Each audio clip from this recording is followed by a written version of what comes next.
Laura Bennett glowed with anticipation as she carefully arranged the nursery, her hands brushing over the soft blankets and tiny clothes destined for her twins. She and Ryan had built a life that, from the outside, looked perfect, a stylish home in a quiet neighborhood, dinners with friends, and weekend getaways that seemed to capture happiness itself. Yet beneath the polished surface, subtle fissures were beginning to show. Ryan's presence had grown inconsistent, his evenings stretching into long, unexplained work sessions. He returned home tired, distracted, and increasingly distant. Laura tried to rationalize it, stress from work, the pressures of impending fatherhood, but unease lingered, a quiet shadow at the edges of her excitement. Every time Ryan's phone buzzed, and he quickly hid the screen, a pang of suspicion gnawed at her heart. Despite these unease-inducing moments, Laura's thoughts were mostly filled with joy and hope. She imagined the first cries of her twins, the small hands that would curl around her fingers, and the laughter that would fill their home. She wanted to believe in Ryan's devotion, to trust that their love was strong enough to withstand these minor fractures. But somewhere in the background, someone was watching, someone whose intentions were far from benevolent.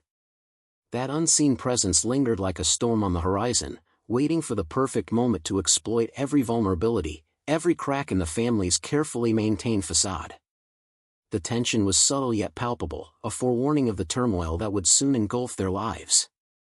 Vanessa Cole moved through her life with an elegance that masked a razor-sharp cunning. From the moment she laid eyes on Ryan Bennett at a corporate gala, she recognized the opportunity that others could not see, a man torn between duty and desire, vulnerable to flattery and attention. Her charm was effortless, her wit precise, her presence magnetic.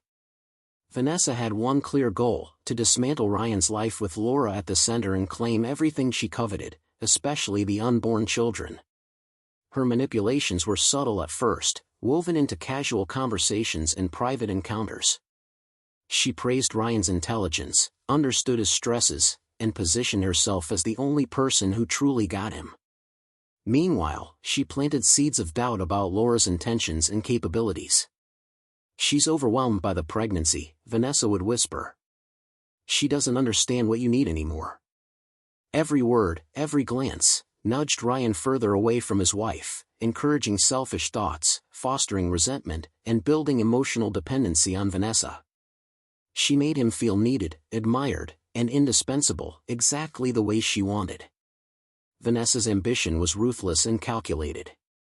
The baby became a prize in her mental game. By controlling Ryan's emotions and perceptions, she sought to place herself at the center of the family she had no right to. Each manipulation strengthened her hold, creating a widening rift between husband and wife, while the unsuspecting Laura remained devoted, unaware of the storm brewing around her. Laura began noticing the subtle shifts in Ryan's demeanor with growing alarm.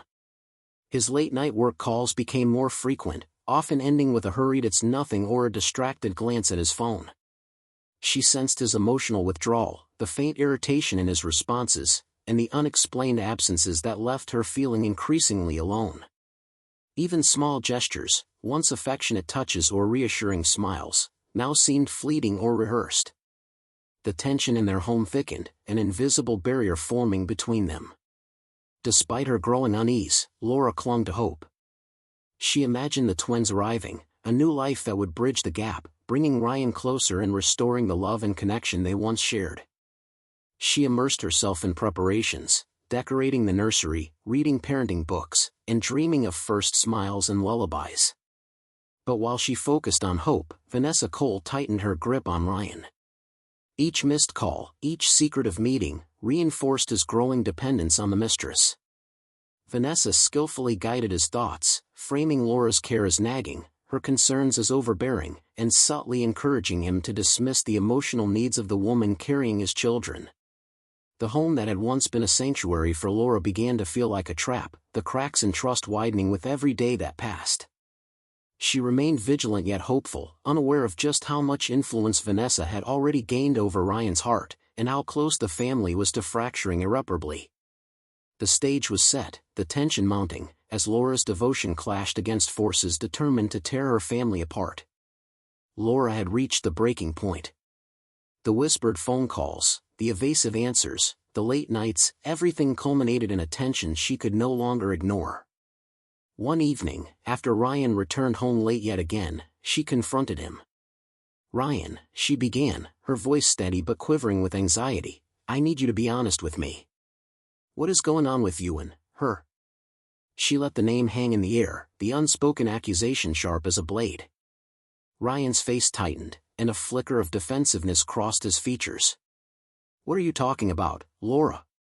"You're imagining things," he said, a forced calm masking irritation. "You're just stressed about the pregnancy. You've been overreacting." His words were designed to place blame on her, to twist her concerns into perceived faults. He avoided her gaze, shifting uncomfortably as if the very conversation were a nuisance. Meanwhile, Vanessa observed from the periphery, a faint, calculated smile on her lips. She had positioned herself strategically, ensuring she could monitor the confrontation without revealing her presence.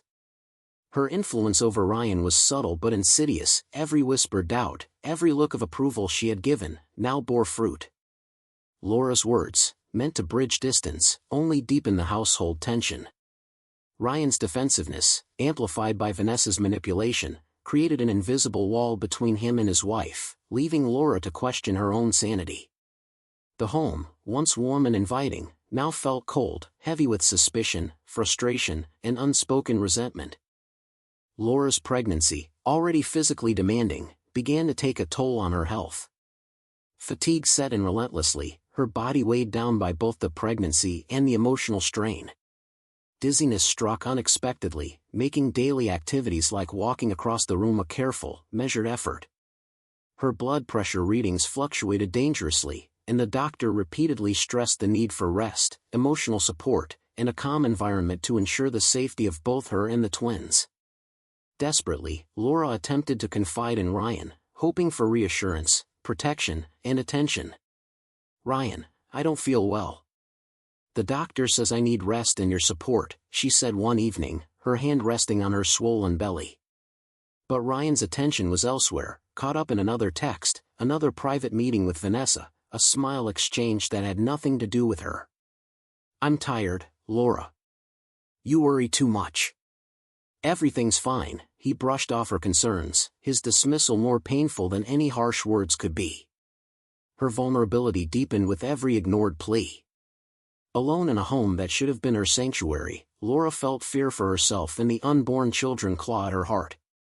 Every ache, every dizzy spell, every pang of worry became magnified by Ryan's absence, and the threat to her life and the baby's safety became terrifyingly palpable.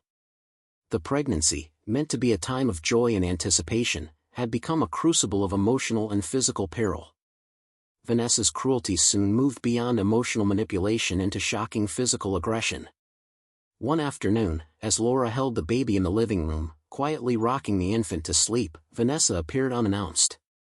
The air thickened with tension as her eyes locked onto Laura with a predatory intensity.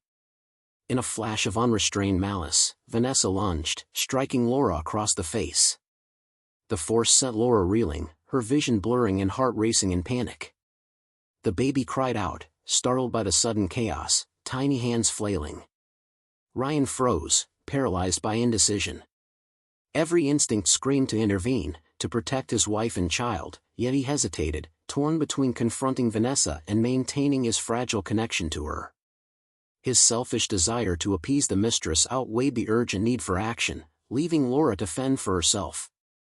Tears streamed down her cheeks as fear and pain collided. She tried to shield the baby, clutching the infant protectively against her chest, while Vanessa's attacks continued, slashes of fury aimed not just at her, but at the control she sought to claim over the family. The living room became a battlefield, the air thick with terror, desperation, and the cries of the infant. Laura's body shook from adrenaline and pain, yet she refused to relinquish her hold on the baby. Every strike, every menacing word from Vanessa, deepened the horror of the moment, exposing the full extent of the mistress' cruelty.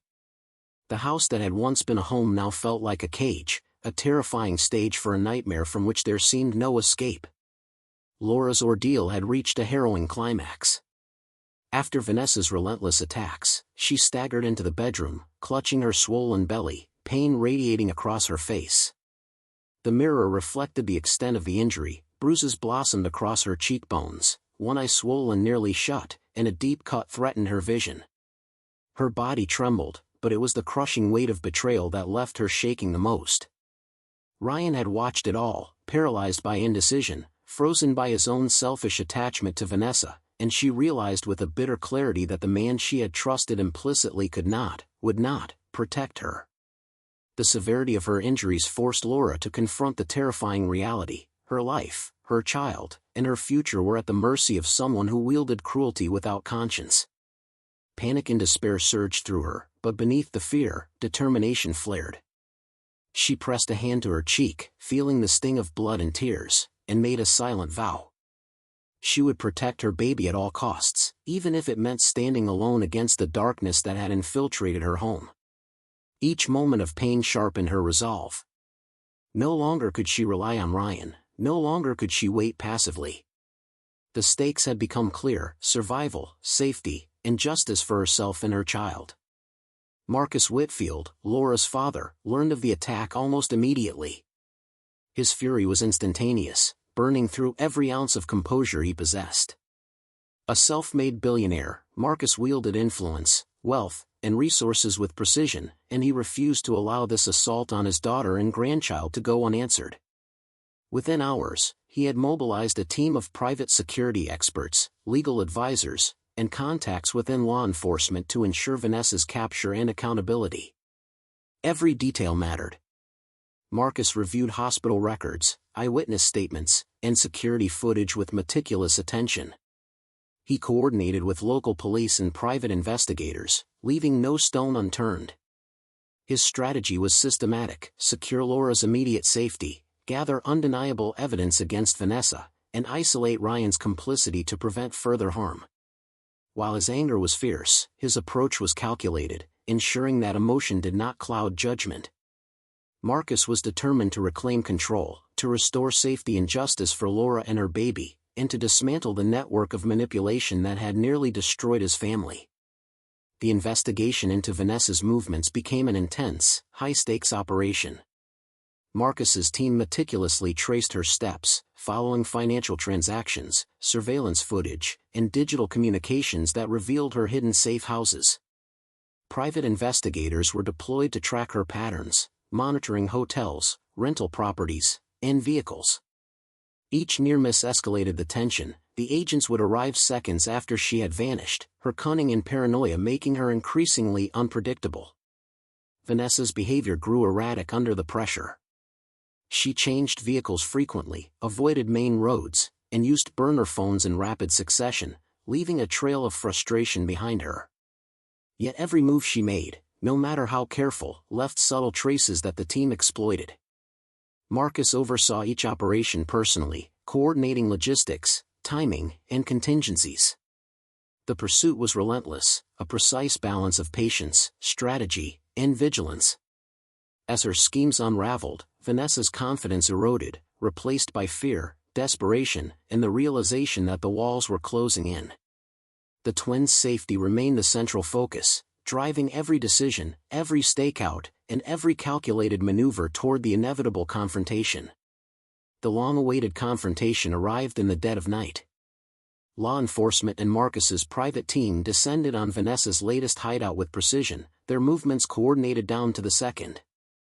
She emerged from the shadows clutching the baby, eyes wide with panic, only to find herself surrounded. Commands were shouted, and tactical officers moved in swiftly, ensuring the safety of Laura's child first and foremost. Vanessa's desperate attempts to flee failed. She stumbled, dropping the baby into waiting arms. Laura, summoned to the scene, arrived just as the baby was safely recovered. Relief washed over her in waves, mingled with lingering fear and adrenaline. Tears streamed down her face as she held her child close, feeling the warmth and life she had feared losing. Vanessa, once confident and manipulative, was now handcuffed and subdued, her schemes in ruins. The coordinated efforts of Marcus, law enforcement, and private investigators had achieved justice. The family, though shaken, was reunited, and the nightmare that had threatened to consume them was finally over, leaving only relief, gratitude, and the first fragile steps toward healing. Ryan Bennett sat alone in the quiet of his empty home, the weight of his actions pressing down on him like a physical force. The reality of his betrayal and inaction during Vanessa's attacks was inescapable.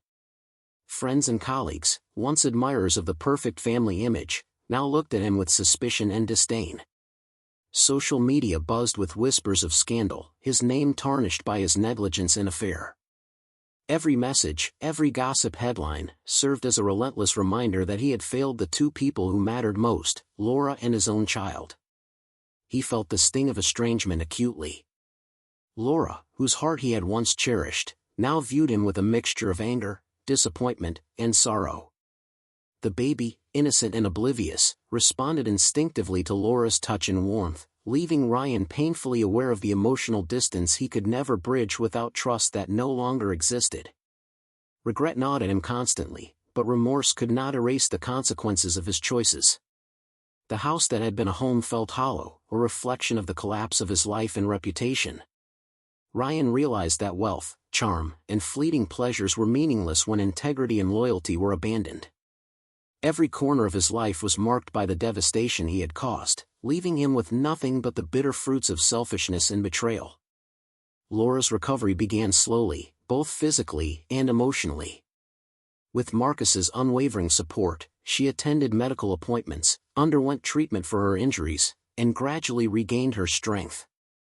Each day brought small victories, a clear vision, reduced pain, and the ability to move through her home without fear. Emotional healing required time, patience, and a safe environment where she could focus on herself and her baby. Marcus ensured that the household was secure, that Laura had privacy, and that the baby was cared for meticulously. During this period, Laura discovered reservoirs of inner strength she had never fully realized. She found comfort in routine, creating daily schedules for the baby that included play, meals, and gentle guidance. Each accomplishment, no matter how small, built her confidence. Friends and trusted allies who had rallied behind her offered encouragement, reminding her that she was not alone. Slowly, laughter returned to the home, soft at first, cautious, but growing steadily. With every step forward, Laura regained control of her life, her body, and her spirit, creating a foundation of stability for herself and her child that no betrayal could undermine. With her recovery underway, Laura began establishing a life that was truly her own. The trauma of the past still lingered, but she refused to let fear dictate her days. She created a safe home environment for her child, one filled with warmth, love, and routines that fostered growth and security. The sense of empowerment that emerged from surviving and reclaiming her life was profound. Justice served its purpose, and Laura embraced her independence with courage. She pursued her career ambitions, engaged with her community, and strengthened the bonds with allies who had proven their loyalty. Each day was a testament to resilience, a quiet declaration that betrayal could not define her. Laura's life, once fractured by deception and violence, was now reclaimed, a beacon of strength and hope. The baby thrived in her care, the laughter that filled the home a symbol of the triumph over darkness, and a future full of promise stretched out before them, secure and unshakable.